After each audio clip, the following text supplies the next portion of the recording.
बिस्मिल्लाहिर्रहमानिर्रहीम। आज हमारा टॉपिक है एमसीक्यूज़ जो है चैप्टर की एक्सरसाइज वो हम करेंगे। तो उसके लिए जो पहला एमसीक्यूज़ है, की बुक में भी काफ़ी एमसीक्यूज़ हैं जो आंसर लिखे हुए हैं, काफ़ी बच्चे वहाँ से कर लेते हैं लेकिन कुछ मिस्टेक्स हैं। पहला एमसीक्यूज़ हम देखते हैं। A body has translatory motion if it moves along a line without rotation. Answer होगा लाइन विदाउट रोटेशन, जो कि आपका ऑप्शन बनता है सी वाला। काफ़ी की बुक्स में ए लिखा हुआ है स्ट्रेट पाथ। स्ट्रेट पाथ जो है वो आपका लीनियर मोशन होगा, ट्रांसलेटरी मोशन नहीं होगा। ट्रांसलेटरी मोशन के लिए ज़रूरी है कि बॉडी लाइन में मूव करे लेकिन रोटेशन ना हो। जो उसकी डेफिनेशन है ना बुक की, एज इट इज़ आपने वो फॉलो करनी है। सर्कल की बात कर रहा है तो वो सर्कुलर मोशन होगा, ट्रांसलेटरी मोशन की टाइप। कर्व्ड पाथ की बात कर रहा है तो वो रैंडम और इर्रेगुलर मोशन होगा, जो कि आपका जो है रैंडम और इर्रेगुलर मोशन जो है वो ट्रांसलेटरी मोशन की टाइप है, लेकिन इट्स सेल्फ ट्रांसलेटरी की प्योर डेफिनेशन नहीं है। अच्छा, नेक्स्ट जो है वो हम बात करते हैं the motion of body about an axis. एक बॉडी अपने एक्सिस पे मूव कर रही है तो उस मोशन को आप क्या कहेंगे? उस मोशन को आप कहेंगे रोटेटरी मोशन। क्या कहेंगे? रोटेटरी। वो सर्कुलर नहीं होगा क्योंकि उसमें एक्सिस इन्वॉल्व है। हम इसके बाकी ऑप्शंस भी गो थ्रू कर लेते हैं। अच्छा जी, एक ऑप्शन है सर्कुलर मोशन, वो सर्कुलेटरी पाथ में लीनियर की एग्जांपल है। Vibratory motion to and fro motion को कहते हैं। Random motion Brownian irregular motion को कहते हैं। तो आंसर जो है वो इट सेल्फ रोटेटरी मोशन ही होगा। तीसरा जो है which of the following is a vector quantity. इसके ऑप्शंस जो है दो तीन है, स्पीड, इसके अलावा पावर डिस्टेंस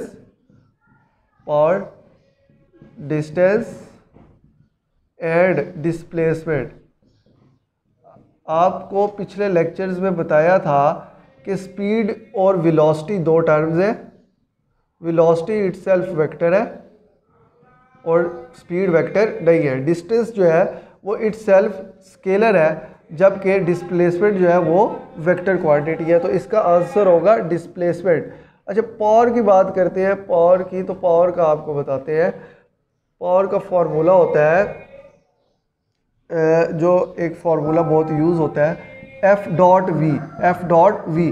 फोर्स भी वेक्टर क्वांटिटी है, वेलोसिटी भी वेक्टर क्वांटिटी है, लेकिन जो पावर का रिजल्टेंट आता है वो स्केलर है, क्योंकि इसके दरमियान में डॉट प्रोडक्ट है, ये स्केलर है। ये आपको अगले लेवल पे पता चलेगा, बस आपने ये याद रखना है कि पावर जो है वो स्केलर क्वांटिटी है, वेक्टर क्वांटिटी नहीं है। फोर्थ एमसीक्यूज की बात करते हैं।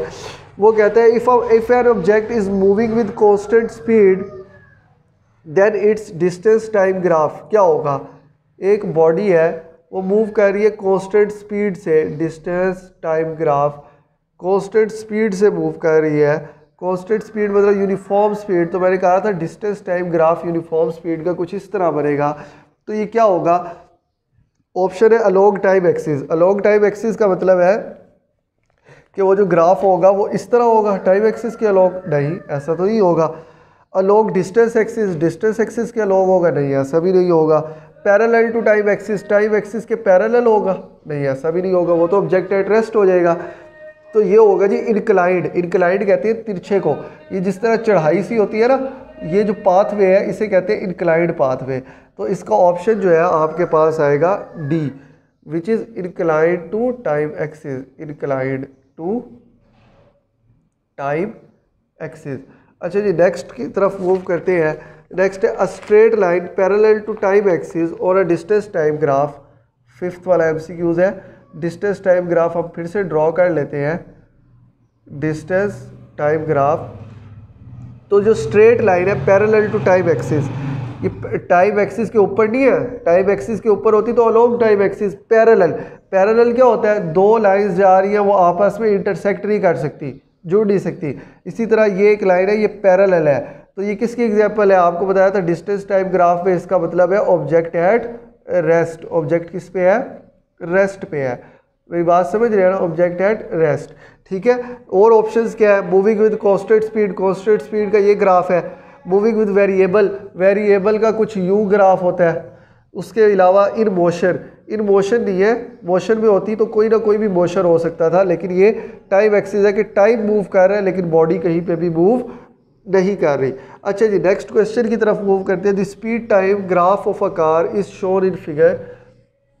एक ग्राफ हमें दिया गया है नीचे, उसमें से पूछ रहा है कि बताएं कि इसमें आपको कौन सा ऑप्शन स्टेटमेंट कौन सी ट्रू है, कौन सी स्टेटमेंट ट्रू है। हम ग्राफ ड्रॉ कर लेते हैं। ग्राफ ड्रॉ करने के लिए हम वो ग्राफ जो हमारा MCQ है वो है 6। वो कह रहा है कि द स्पीड टाइम ग्राफ जो है आपको शो किया गया, आप बताएं कौन सी स्टेटमेंट ट्रू है। वो कह रहा है कि इसका एक्सेलरेशन 1.5 है। सॉल्व कर लेते हैं। एक्सेलरेशन जो होता है वो होता है v/t। v जो है आपके पास 15 है इस टाइम पे, और t जो है वो आपके पास 10 है। अगर 15 नहीं भी देखते, ये आपके पास 0 है, तो ये vf माइनस vi आप लें, vf minus vi divided by t। तो vf आपके पास 15 माइनस vi जो है वो आपके पास 0 डिवाइडेड बाई t 10, तो आंसर 1.5। लेकिन ग्राफ शो कर रहा है कि बॉडी जो है वो स्लोप जो शो कर रही है कि वो डाउनवर्ड आ रही है, तो ये डिसेलरेट हो रही है। तो ये जो है बॉडी की जो एक्सेलरेशन है वो कम हो रहा है, डिसेलरेट हो रहा है इसलिए। अच्छा, दूसरी बात ये कि कांस्टेंट स्पीड तो नहीं हो सकती। डिस्टेंस की बात करते हैं। डिस्टेंस 75, डिस्टेंस जो है ये half into base into height का एरिया होगा। Area distance time speed time graph का जो एरिया होता है वो डिस्टेंस देता है, और वो अकॉर्डिंग टू शेप होता है half into base into height. Base आपके पास 10 है और हाइट आपके पास 15 है, तो 2 5s are 10, तो ये 15 5s are 75 मीटर। डिस्टेंस जो है वो आपका 75 मीटर है। एवरेज स्पीड भी नहीं हो सकती 15, क्योंकि ये चेंज हो रही है। तो ये जो है डिस्टेंस वाला इसका जो ऑप्शन है ये करेक्ट है। हम मूव करते हैं यूनिफॉर्म एक्सेलरेशन कौन सा है इन ग्राफ में से। तो काफ़ी जगह पे की बुक पे आंसर लगा हुआ है ए बिल्कुल भी नहीं है। क्यों? क्योंकि ये डिस्टेंस टाइम ग्राफ है, और डिस्टेंस टाइम ग्राफ कभी भी आपको एक्सेलरेशन नहीं देता। अच्छा, डिस्टेंस टाइम ग्राफ का जो भी आपने देख लिया तो आप इसको फ़ौरन से कैंसिल कर दें। क्यों? क्योंकि डिस्टेंस टाइम ग्राफ जो है वो आपको एक्सेलरेशन देता नहीं है। वेलोसिटी टाइम ग्राफ जो है उसकी स्लोप आपको एक्सेलरेशन देती है। ये वेरिएबल ग्राफ है, डिस्टेंस टाइम ग्राफ, इसकी स्लोप वेरिएबल है, तो एक्सेलरेशन वेरिएबल है, ये भी नहीं होगा। तो यूनिफॉर्मली जो आ रहा है वो ये है, तो सी आपके पास करेक्ट ऑप्शन है इसका। नेक्स्ट हम मूव करते हैं कि by dividing displacement of a moving body with time, कि वो कह रहा है कि आप डिस्प्लेसमेंट डिवाइड कर रहे हो मूविंग बॉडी का विद टाइम से, तो आपके पास क्या चीज़ आएगी। हम करके देख लेते हैं। Displacement by dividing displacement of a moving body with time, आपके पास क्या आएगी, आपके पास वेलोसिटी आएगी। क्यों? स्पीड क्यों नहीं आएगी? क्योंकि वो डिस्प्लेसमेंट की बात कर रहा है। डिस्प्लेसमेंट ओवर टाइम जो होता है वो वेलोसिटी होती है। तो ऑप्शन सी जो है वो करेक्ट है क्वेश्चन नंबर 8 का। नेक्स्ट हम मूव करते हैं 9 पे। A ball is thrown vertically upward it velocity at the highest. एक बॉल है वो नीचे से ऊपर तक जाती है, तो इस हाईएस्ट पॉइंट पे इस बॉल की वेलोसिटी क्या होगी। आपको बताया था कि 0 होगी। बॉल की वेलोसिटी जो है वो इस पॉइंट पे 0 होगी। क्यों? क्योंकि जब भी ऊपर जाती है तो वो एक पॉइंट पे स्टॉप होगी बिल्कुल, तो वेलोसिटी 0 हो जाएगी, तब वो नीचे आएगी। ये आपको केस बताया था कि velocity is 0 but acceleration is not 0। ये एक स्पेशल केस आपको बताया था। तो इसका जो ऑप्शन है वो बी होगा 0। अच्छा, 10 वाले MCQs की तरफ मूव कर लेते हैं। A change in position is called. Position आप चेंज कर रहे हैं तो उसको आप क्या कहेंगे? उसको आप डिस्टेंस कहेंगे। डिस्प्लेसमेंट भी हो सकता है, लेकिन पोजीशन चेंज कुछ भी हो सकती है। ऐसे भी आप पोजीशन चेंज कर सकते हैं। तो इसके लिए जो ऑप्शन है स्पीड तो नहीं कहेंगे, वेलोसिटी भी नहीं कहेंगे, डिस्प्लेसमेंट भी कह सकते हैं, डिस्टेंस भी कह सकते हैं। लेकिन जो एक्यूरेट है अभी हमें ये नहीं पता कि जो आपने पोजीशन चेंज की है उसका कोई शॉर्टकट वे भी है कि नहीं है। अगर शॉर्टकट वे अगर नहीं डिफाइन किया हुआ तो आप इसको डिस्टेंस ही कहेंगे, डिस्प्लेसमेंट नहीं कहेंगे। नेक्स्ट जो है वो हमारे पास है जी 11 वाला। वो अ train is moving at a speed of 36 kilometre per hour, तो इसकी स्पीड मीटर पर सेकंड में क्या होगी। बताया था कि 36 मल्टीप्लाई बाय आप कर लेंगे 1000। आपने इसको अभी आपने किलोमीटर पर आवर से जाना है मीटर पर सेकंड में, बिग से आपने स्मॉल की तरफ जाना है, तो आप मल्टीप्लाई करेंगे। तो मल्टीप्लाई के लिए आप क्या काम कर रहे हैं कि किलो की जगह आपने 1000 पुट कर दिया, पर और नीचे जाएगा तो उसकी जगह आप 3600 पुट करेंगे। 20 से कैंसिल होंगे, 36 से कैंसिल होगा, तो आंसर आएगा 10 मीटर पर second, which is your A option. हम मूव करते हैं 12 वाले MCQs की तरफ। A car starts from rest से वो स्टार्ट कर रही है तो इनिशियल वेलोसिटी 0 होगी। It requires a speed of 25 metre पर सेकेंड, जो फाइनल जो है उसकी स्पीड है वो 25 मीटर पर सेकेंड है। कब? आफ्टर 20 सेकेंड्स, टाइम जो है 20 second. The distance moved by the car during this time, वो कह रहे हैं डिस्टेंस बताएं। आप इसको ग्राफिकल रिप्रेजेंट भी कर सकते हैं कि ये ग्राफ ले लें आप, स्पीड टाइम का ग्राफ, कि कार 0 से स्टार्ट हुई और वो गई 25 मीटर 20 सेकंड के एरिया। यहाँ पे आप 0, ये आप कर लें 20 सेकंड, 20 सेकंड में यहाँ पे उसकी स्पीड हो गई 25 मीटर पर सेकंड, और यहाँ पे आपका 20 सेकंड है। तो आप इसको क्या करेंगे, आप इसको अच्छा, तो यहाँ पे आप क्या करेंगे, आप फार्मूला लगाएंगे डिस्टेंस का ग्राफिकली। एरिया जो होता है वेलोसिटी टाइम ग्राफ का, वो आपका क्या होता है, हाफ, वो डिस्टेंस होता है तो half into base into height. Base आपके पास 20 है, हाइट आपके पास 25 है, तो ये 2 और ये 10 आ जाएगा। 25 10 250 मीटर। ये हमारा लास्ट MCQs था, तो इसका आंसर जो है ये बी वाला ऑप्शन करेक्ट है। एक्सरसाइज क्वेश्चंस हमने अब करने हैं। काफ़ी जो चीज़ें हैं एक्सरसाइज क्वेश्चंस की, वो हम पीछे टॉपिक्स पे कवर कर चुके हैं। अगर आपने कोई चीज़ चेक करनी हो तो पीछे टॉपिक वाली वीडियोस देख लें। अच्छा, जो मेन जो एक क्वेश्चन है वो ये है कि कह रहा body moving with a constant speed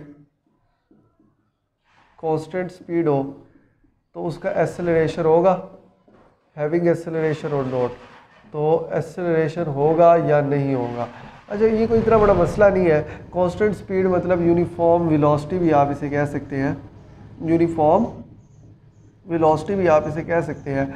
तो इसका एक्सेलरेशन होगा कि नहीं होगा। मैंने आपको बताया था यूनिफॉर्म वेलोसिटी का मतलब है वेलोसिटी चेंज नहीं हो रही, कि फाइनल माइनस इनिशियल सेम रह रही है, तो एक्सेलरेशन 0 हो जाएगा। लेकिन अच्छा जी, VF minus VI divided by T था, तो अगर फाइनल और इनिशियल सेम हो जाएगी, VF इक्वल टू VI हो जाएगी, तो ये तो 0 डिवाइडेड बाई टाइम, तो एक्सेलरेशन 0।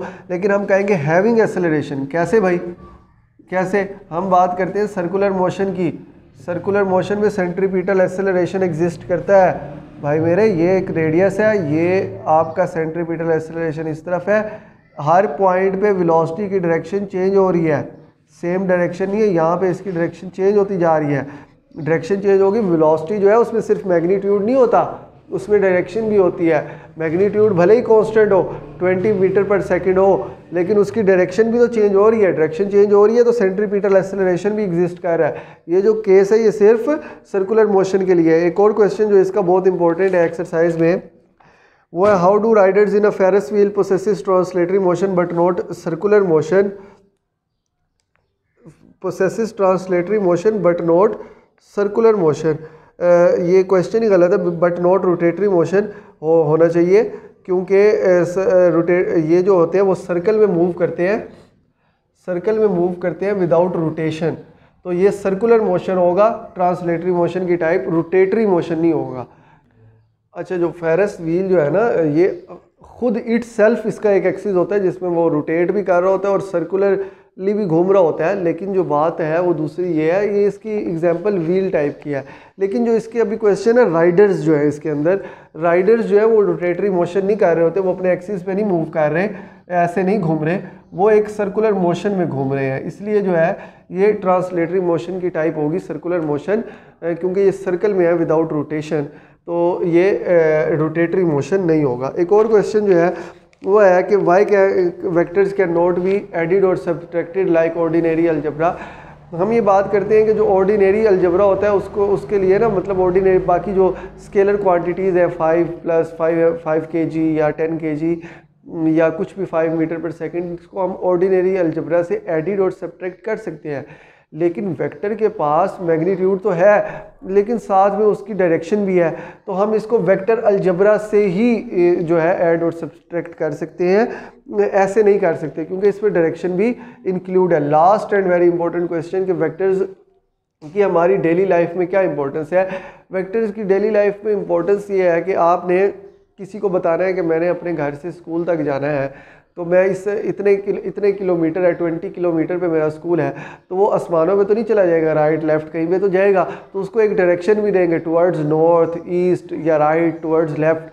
तो वेक्टर्स की ये इंपॉर्टेंट है। इसी तरह इसमें 3-4 एग्जांपल्स आप दे दें, मोस्टली कभी कभार लॉन्ग के पार्ट में आ जाता है कि आप कैंटीन में आए, अपना लंच उठा के लंच आपने 50 मीटर कवर किया टुवर्ड्स नॉर्थ साइड, आपकी क्लास से कैंटीन तक का जो डिस्टेंस है वो डिस्प्लेसमेंट होगा, क्योंकि अगर आपने उसमें डायरेक्शन इंक्लूड कर दी।